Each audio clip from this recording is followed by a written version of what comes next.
1 week to go before the second major of the season. Hey, how are you folks? Jason Horowitz, glad to be with you as we preview the St. Jude Classic presented by Smith & Nephew right here on CBSSports.com. CBS Sports' Bill Macatee will anchor the coverage from Memphis, and he joins us on the phone. And Bill, with the St. Jude Classic being between Jack's tournament, the Memorial, and the U.S. Open at Pebble Beach, what's the feeling amongst the players about the event and the approach to the event? Well, it's interesting. You know, it's typically the tournaments prior and right the week after a major suffer a little bit in terms of the field. But a lot of times they'll try to either make it very convenient to get there, which is what they do for Canada and the John Deere, which is around the British Open, or they make the course a good tune-up course. They did that in Houston prior to the Masters. They really tried to tailor it to be a good practice tournament prior to Augusta National. So, interestingly enough, the TPC at Southwind is not too, I mean, obviously it's not on the ocean, but there are a lot of similarities to Pebble Beach. And Pebble Beach is going to play just over 7,000 yards.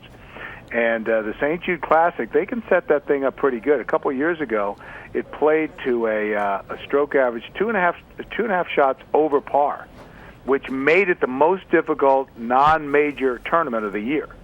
So they can test the guys out there. So you suffer a little bit, but also you get a guy like Lee Westwood who's in the field because he's over there, and you get Frederick Jakobsen and some guys like that who want to come in and they want to play the week before the major. Yeah, that's a true point. And 2 years ago, as you made mention, toughest non-major. Last year was played closer to par, but very difficult course, still the same.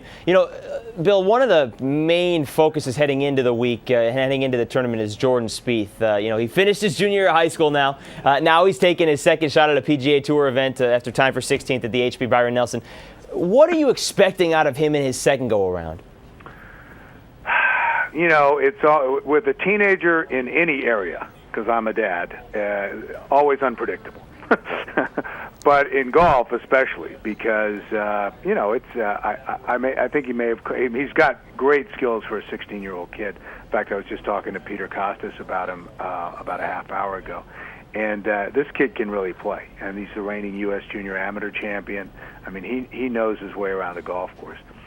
However, the second time, when somebody expects something from you, is totally different than the first time when you're just a kid, and anything you do that's positive is noteworthy and is good. And if you make a mistake, people just go, well, he's a kid. Well, now he's the kid who played great at the Nelson, and people have expectations. So it'll be sort of interesting to see how he handles it. I don't have any expectations for him, and I hope he doesn't have for himself other than whatever his normal standard is. Because I think just being out there, just getting into the field, is absolutely one of the coolest things that I could imagine for a 16-year-old. And especially with the crowd that he had at the Byron Nelson following him being in his hometown and all that, it'll be a little bit different here in Memphis. But, Bill, that brings us to the field. Already 10 winners this season in their 20s with Justin Rose's victory at the Memorial. Is that continued? Should we expect that and look for that come Sunday?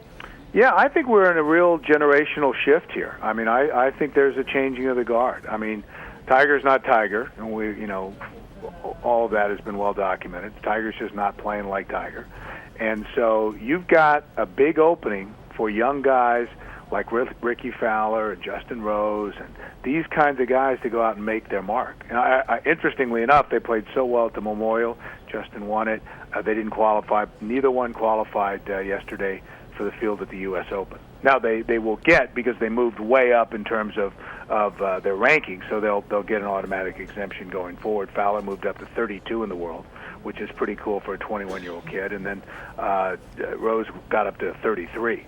But they're not going to be playing at Pebble Beach next week, interestingly. Bill, thank you very much, sir. We enjoy all the coverage and look forward to seeing you Saturday and Sunday on CBS. All right, my man. Thanks for having me on. I appreciate it. Absolutely. And, folks, don't forget to catch third and fourth round action of the St. Jude Classic presented by Smith & Nephew beginning at 3 p.m. Eastern both Saturday and Sunday. Brian Gay, the defending champ, he won by 5 shots. Yet to win this season, but he is back to defend his title, and you can see it on CBS. I'm Jason Horowitz. That'll wrap things up. Enjoy the event this weekend from Memphis. Take care, folks.